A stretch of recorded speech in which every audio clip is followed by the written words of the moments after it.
307 πίσω απ' το κέντρο της Αθήνας. Από το ραπ έχεις το ένστικτο για φόνο. Εσύ είσαι ο τύπος που στο λόγο σου λες λυρικά σκοτώνω. Μάλλον δεν άκουσες πως βγήκε ένα σόλο.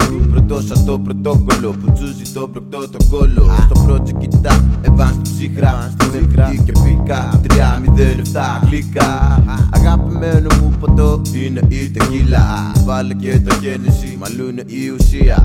Όταν κατεβάζω αργά μια τεκίλα. Λέω γλυκό λογάς MC, τα φλό του είναι σκέτη πίκρα. Μπορεί να έχεις στο μυαλό, αλλά όχι την ψυχή. Όπως μια σκύλα, αλλά για αυτήν η μικρουέλα. Σαν κι αυτή την πάλι σκύλα. Θέλεις στο χέρι σου να έχεις ένα όπλο. Θα πάμε να στράψεις μια σφαίρα, απλά μόνο και μόνο.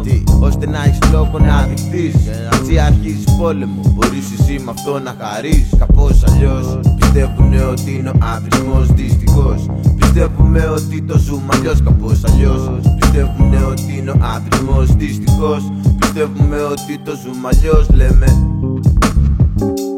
307 σε όλα τα μας λάπια.